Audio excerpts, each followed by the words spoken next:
দর্শক, কোরবানির পশুর হাটের খবর জানাতে আমাদের সাথে সহকর্মীরা যুক্ত হচ্ছেন, যাচ্ছি তাদের কাছে।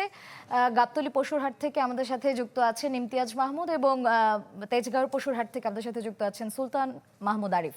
আমরা শুরুতেই গাবতলীর খবর জানবো। আমাদেরকে জানাবেন কি পরিস্থিতি সেখানে, কোরবানির পশুর দাম কেমন দেখছেন ইমতিয়াজ?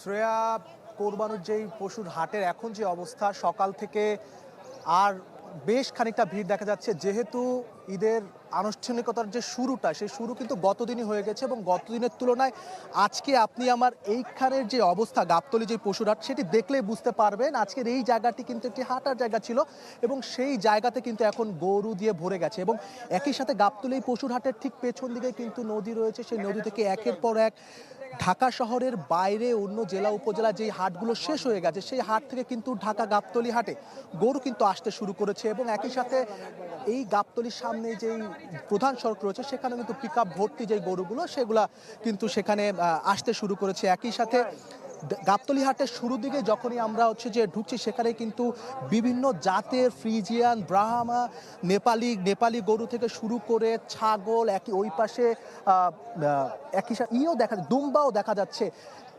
মানুষ আসছে, উপচে পড়া ভিড় কিন্তু না, যতটুকু ভাবছি যে দুপুর নাগাদের পর মানুষ কিন্তু আরও আসতে শুরু করবে। তাছাড়া একটি স্বস্তির যেই আকাশ, মেঘলা আকাশ, মানুষরা এক স্বস্তিতে গরু দেখতে পাচ্ছে, গরুরাও শান্তিমতো স্বস্তিতে রয়েছে। এবং যদি এখানকার যারা ক্রেতারা আছে তাদের সাথে আমরা কথা বলেছি, তারা বলছে যে বিগত সময় বা বিগত বছরের তুলনায়। কার কাছে শিখলাম? এই যে রাধুনী রেডিমিক্স গরুর মাংসের মশলা, গরু রান্নায় গুরু হওয়া কোনো ব্যাপারই না। বিগত বছরের তুলনায় এবছরের দাম কিছুটা বেশি, তাদের গরু কিনতে কিন্তু বেগ পেতে হচ্ছে। এবং নিরাপত্তার যেটি কথা, এই গাবতলী হাটে কিন্তু 24 ঘন্টা ওয়াচ টাওয়ারের মাধ্যমে নিরাপত্তা এবং বর্জ্য নিরসনের যেই কাজ, সেটি কিন্তু করা হচ্ছে। আর কিছুক্ষণ পরই প্রতিমন্ত্রী, অর্থাৎ পল্লী উন্নয়ন এবং সমবায় মন্ত্রণালয়ের প্রতিমন্ত্রী এখানে উপস্থিত হবে এবং সার্বিক ব্যবস্থা নিয়েও কিন্তু কথা বলবে। সেই আপডেট কিন্তু আমরা জানানোর চেষ্টা করব। শ্রেয়া, ধন্যবাদ ইমতিয়াজ। এবারে আমরা আরিফের কাছে যাচ্ছি। আরিফ, তেজগাঁও পশুর হাটের কি পরিস্থিতি জানাবেন?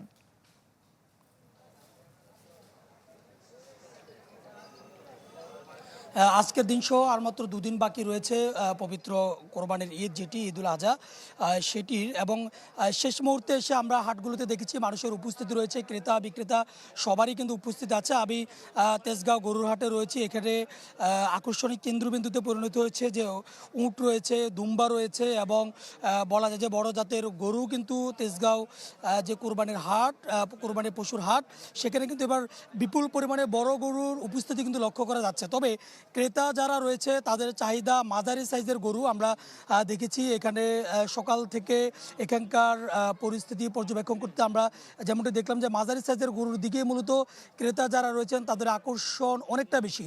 তবে বড় গরুর চাহিদা একেবারে নেই বললে চলে, তবে মাঝারি গরুর চাহিদার তুলনায় বলা যায় যে অনেকটাই কম। ক্রেতারা মাঝারি গরু কেনার চেষ্টা করছে, অর্থাৎ ঢাকাতে যারা রয়েছেন তারা যেহেতু অনেকেই একটি পশু দিয়ে একাই একজন কোরবানি দেওয়ার চেষ্টা করছেন, সেক্ষেত্রে তারা একটু মাঝারি কিংবা মিডিয়াম সাইজের গরু কেনার দিকে তারা আগ্রহ প্রকাশ করছেন। এবং অপরদিকে যেহেতু আমরা দেখেছি যে তেজগাঁও কোরবানি পশুর হাটে একেবারে দূর দূরান্ত থেকে যারা খামারি রয়েছেন তারা তাদের গরু এই খামারটিতে নিয়ে আসেন। এবং এই যে নিয়ে আসা এবং আনার ক্ষেত্রে যে খরচ বহন করা, অনেকেই বলছেন যে তাদের এবারের সেই খরচ আসলে কতটুকু উঠবে সেটি নিয়ে কিন্তু অনেকে শঙ্কা প্রকাশ করছেন। কিন্তু অনেকে শঙ্কা প্রকাশ করলেও অনেকেই কিন্তু এবারের পশুর হাটে তারা বলছেন যে তারা তাদের নিজস্ব চাহিদা মোতাবেক পশু বিক্রি। দর্শক, রাজধানীর বিভিন্ন কোরবানির পশুর হাট থেকে সহকর্মীরা যুক্ত ছিলেন।